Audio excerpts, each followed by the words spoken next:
Again, give it up for everybody who's been on stage so far.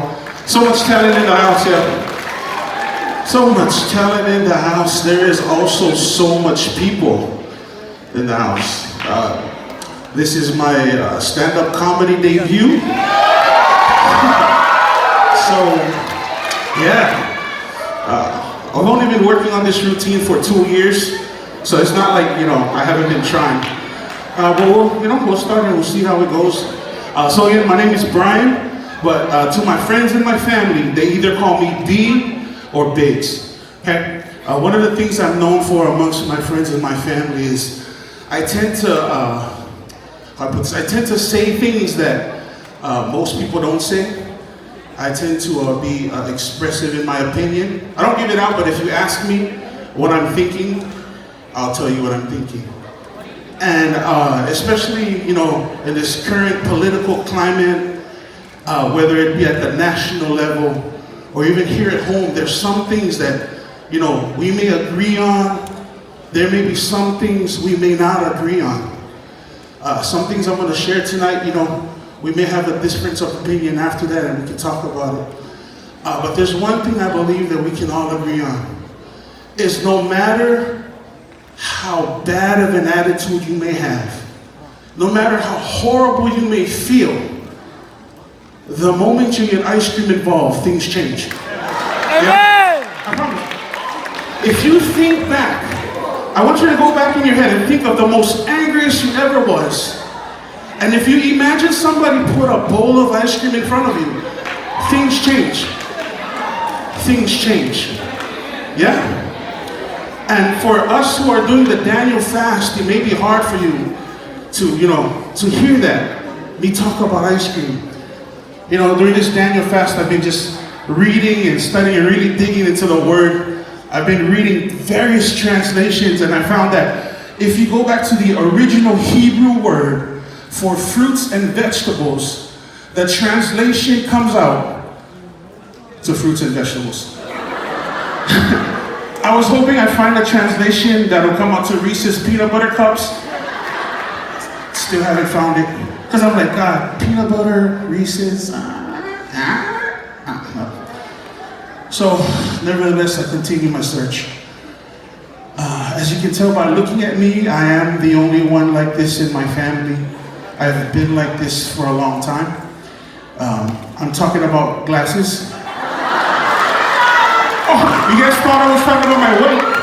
Lord, forgive their judgmental hearts. Forgive them for just being judgmental. I saw the stones that you guys are gonna... I'm the only person in my family that wears glasses. Okay? You think you know your own church. So I was born with a problem called keratoconus. It's a disease that eventually, by the time I was 18, I was considered legally blind. So there's a game that I used to like to play when I was growing up before I had my corneal transplants. And the name of that game was, Are They Talking to You? And it's the game that only I would play. I would be the judge. I would be the participant. And so here's how the game goes. I'd be walking somewhere, and from far away, I'd see somebody wave. I'd do a quick scan. I guess they're waving at me, so I return the wave. And as we're getting closer, I see the excitement start to build. And I'm thinking, I don't know this person, but they are really excited to see me. So I start building excitement as well. And then as we get close enough, I start like, I totally don't know who this is, and why are you excited to see me? And then just from the corner of your eye, you see that person that greeting was meant for.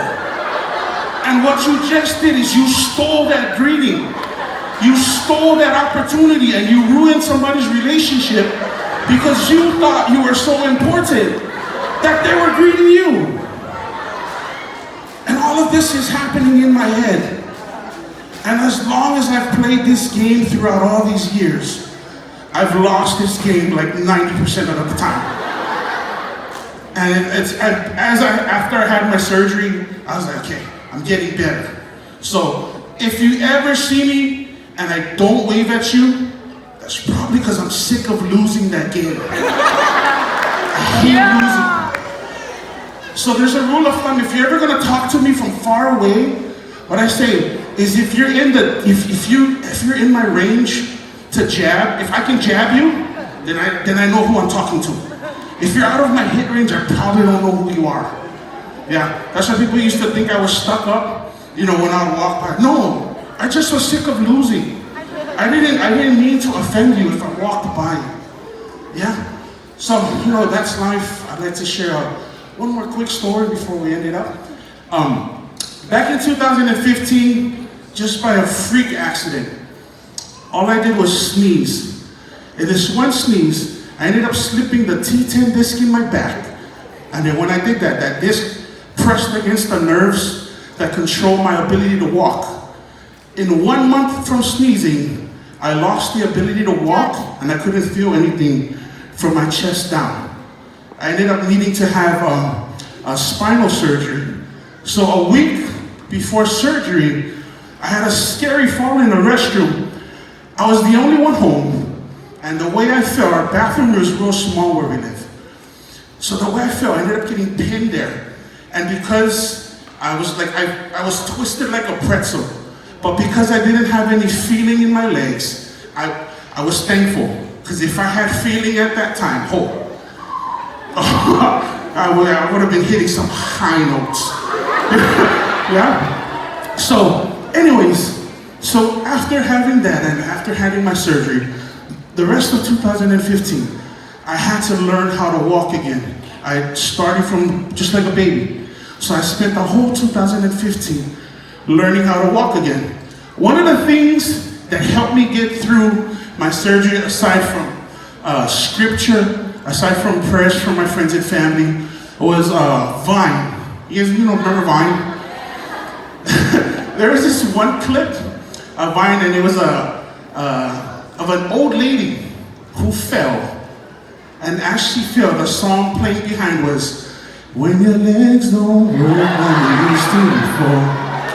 So, when I fell in that bathroom, I was at home by myself. So I was super freaking out. That is one of the top three most scared times I was. So as I'm going through, I'm building my faith. I'm learning to walk again. That becomes, I turn a scary moment into a positive moment.